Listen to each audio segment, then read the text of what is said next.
What? Hello, Dragon Lady. Hello. Care to visit? No, not really.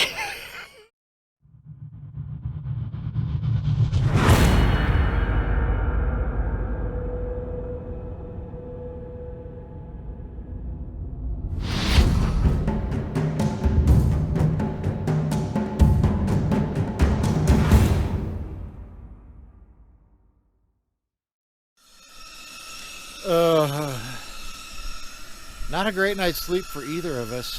More so worse for Dragon Lady.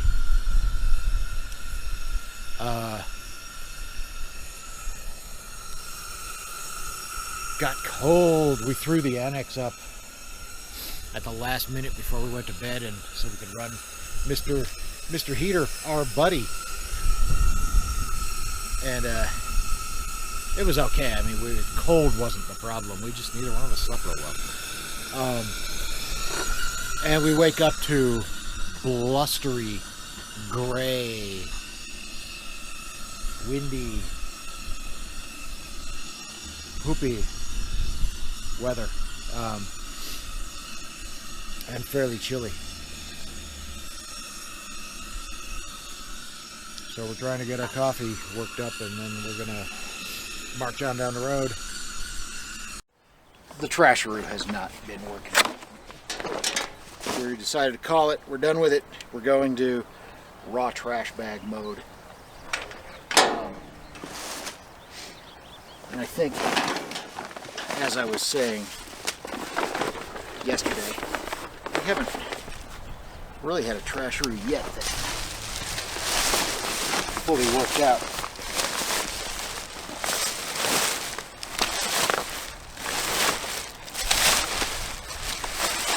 I mean, the best we've ever had to hope for is that the straps hold out going into the second summer. Otherwise, with this one, freaking buckles broke in the damn thing because it couldn't be attached correctly, kept wanting to fall off the tire.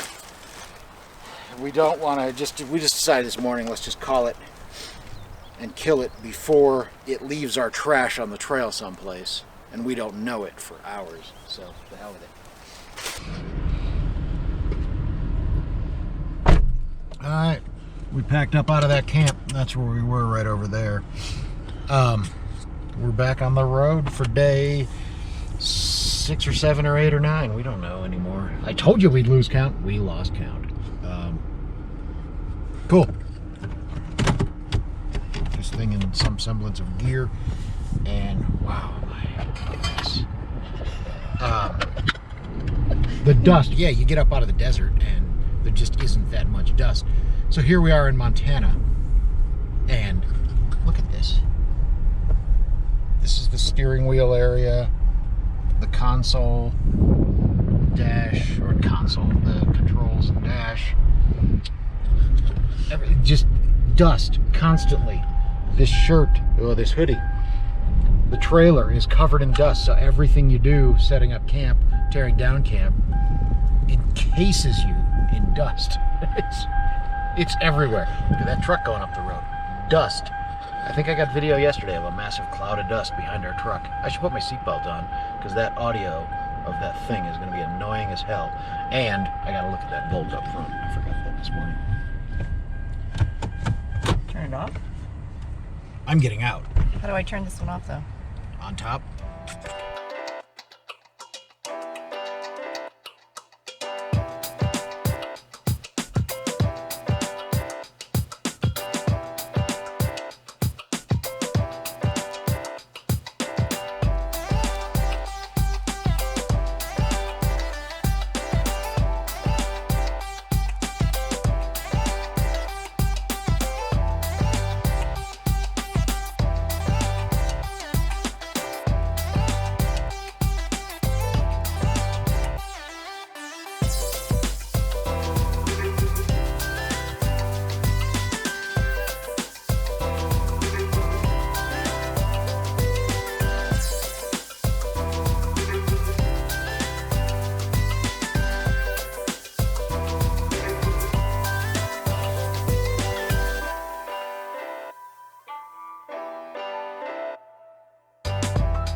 We've been driving all morning, skirting this whole wildlife refuge and marshland.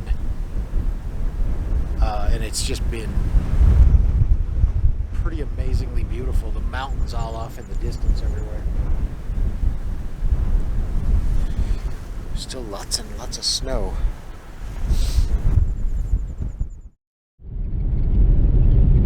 Yeah, we're just rolling around, and we just went through the little town of, there's the Red Rock National Wildlife Refuge, which University of Utah had a whole bunch of, well, they pretty much have most of that town, or buildings and signs of theirs. So I guess they're running the refuge.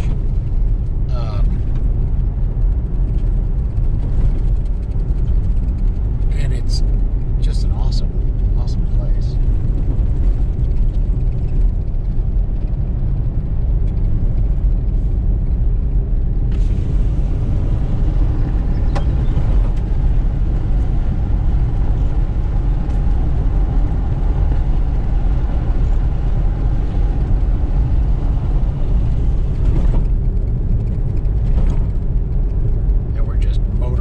It's a real easy trail today, but it's just scenic as all get out. It's wonderful. And it will shortly, this is taking us kind of on a pretty much straight east run, and we will shortly be dropping into Idaho. So our first off-road state line. Yeah, it's kind of amazing how long it takes you to get through Montana. What's this?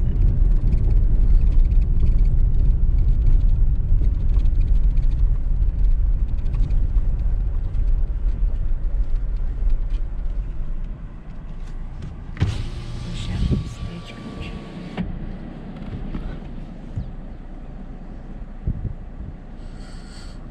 Shambo Stagecoach Station. I don't even see. Oh, did you get that? I don't even see remnants of a building or anything. I know. It's like a old west bus stop.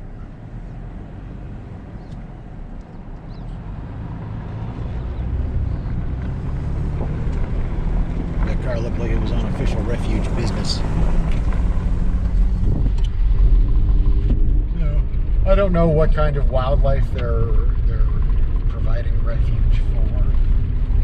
We didn't see anything that said what it was. Let's stop with the visitors center, maybe. We could have, but we didn't.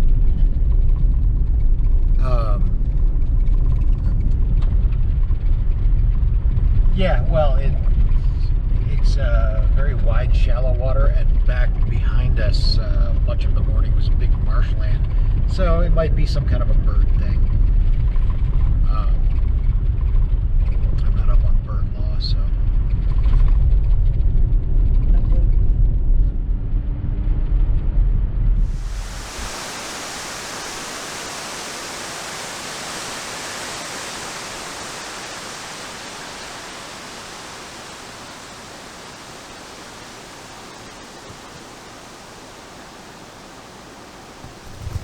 Well, it doesn't make us feel better.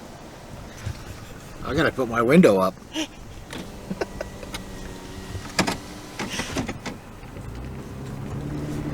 Think that's still running? Is it? Yeah. Yeah, I don't want a damn grizzly bear around me.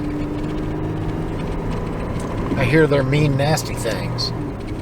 Or at least, I hear mean, nasty things about them. Probably somewhere in the middle lies the truth. Not in person. Say that again. Huh? Say that again. Said it'd be cool to see a grizzly bear, just not in person. And by not in person, I mean not outside of a truck doing 30 miles an hour. And even then, not within 150 or 200 yards. Interesting fun fact I learned not long ago, which made me even more terrified of the damn stupid things. The reason why even 100 yards isn't necessarily a safe distance, their back legs are so powerful that in one bound, they're at full speed. So it's very disorienting how quickly they can close ground on you. They're just monsters. Well, we've been saying how Montana is so damn big that progress is crossing a state line. We are officially in Idaho. Yeah, and we've been a little bit yesterday. We were leapfrogging that mountain bike guy, and he does a little overlanding. He's got a teardrop trailer being built, custom teardrop. Well, we just ran into him right here at this peak on the divide, and chatted with him a little bit more. Now he's on the phone taking pictures of, probably telling his wife, sending, because he was like, I'm sending you a picture of this camper I keep seeing. So, and it is Red Rock Pass, elevation 7120. Continental Divide, Idaho one side.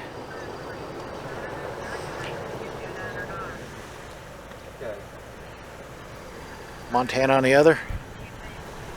Two different national forests. And that's about it. We'll walk over here and we'll visit with Dragon Lady a bit. What? Hello, Dragon Lady. Hello. Care to visit? No, not really.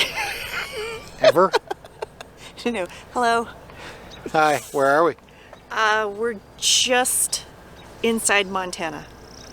Yeah. Yeah, if we just beyond the nose of the truck is officially Idaho. When we get back in the truck, it's cold. It is still cold. It's June. It's summertime. It was 110 when we left Phoenix. And we're freezing. We've not been without jackets since middle of Utah. That's really bizarre. It's as if the forest knows what state it's in, or somehow there's a boundary. We have now aspen trees all over the place.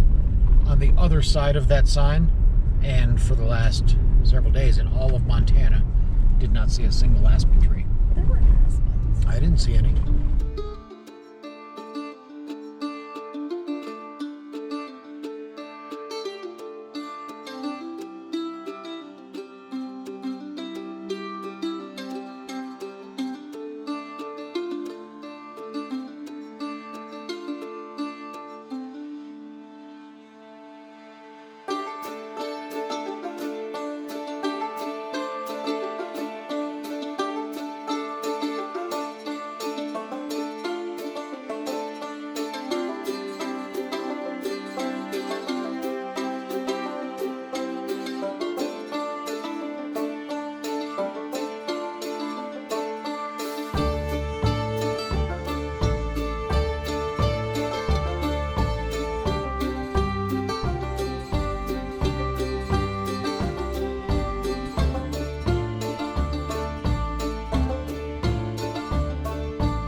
Dragon Lady's calling me to dinner. And she's doing so in a way that's like, look at everything I did and you didn't do.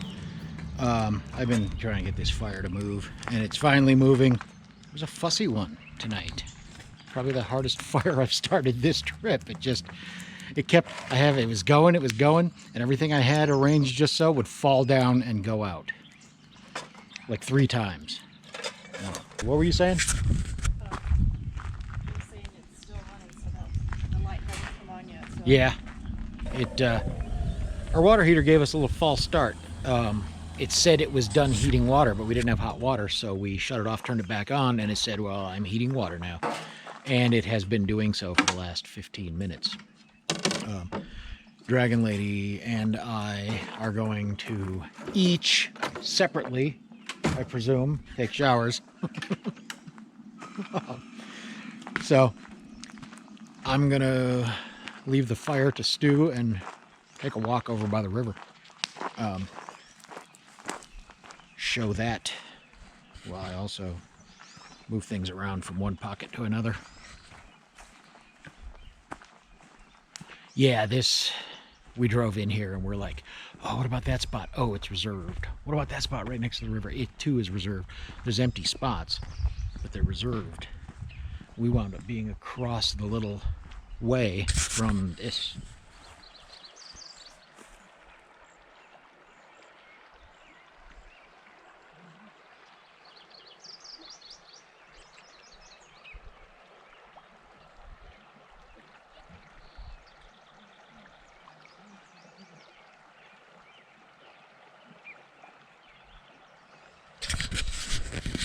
That's pretty cool. It's really just a quiet, slow babbling. We can't hear it from our site, but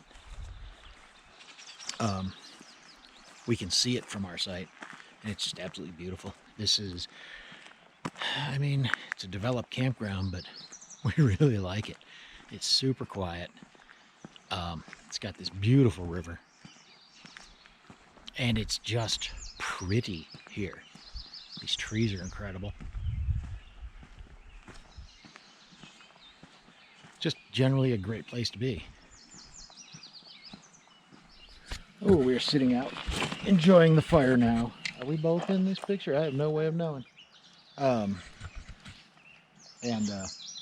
We both just took showers after dinner, and it was delightful. And then we sort of like had that revelation, like you learn before, but then you forget because you don't do it for a long time again, was like, you don't know how dirty you were until you get clean.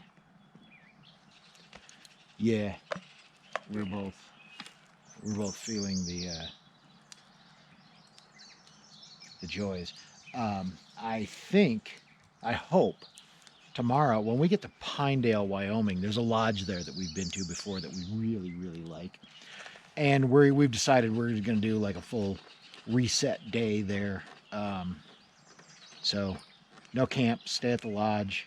It's called the Riviera. The Riviera Lodge in Pinedale, Wyoming is just a kick-ass place. It's old. It's a very old, very cool place. The owner operator. She's young. A youngish woman, yeah, runs the place, and it's kind of got this really hip, oldish, retro-y kind of vibe to it, and it's really bitchin'. Giant 200 and some mile expanse of not much, except a historic little town in the middle of it. That's all coming in the next couple of days. Teasers. We like teasers? Riviera Lodge Bed and Breakfast. Riviera Lodge Bed and Breakfast, Pinedale, Wyoming. Oh, Find them on Facebook. Birdie. Remember the Birdie the dog. She passed away. Yeah, we knew that a long time ago. Oh. They have a couple of dogs there. They're dog folk. Cannot wait till we can have a trail dog. Have we ever talked about our dog situation? We have a dog at home. We have a 136-year-old white lab. He's not 136 years old. He's 136. Okay, 135. And extremely old. Doesn't get around much, so he can't come camping. And we've tried. The last time we had him camping was 3 years ago. We took him to Overland Expo, and he did not care for that at all. He was. You could tell when we got home there was just something in his body language that was like, I am not dealing with you people for the next few days, because I don't know what that just was. And he didn't like it. Which is weird because he likes going places, or he used to. He doesn't now. He just wants to stay in the house and lay down. Anyway, the reason we don't get another dog that we could take on trips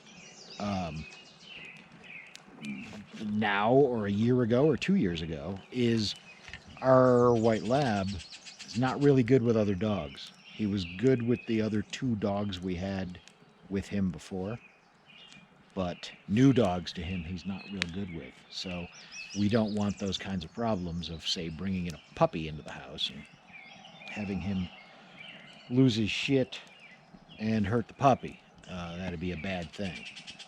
So we don't want to put him in that position. That'd put us all in a bad spot if something like that happened. So, so for the time being, we have him. We don't have a trail dog, per se, a camp dog.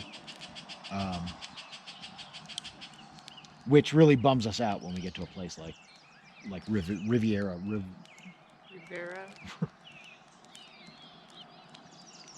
Rivera Lodge.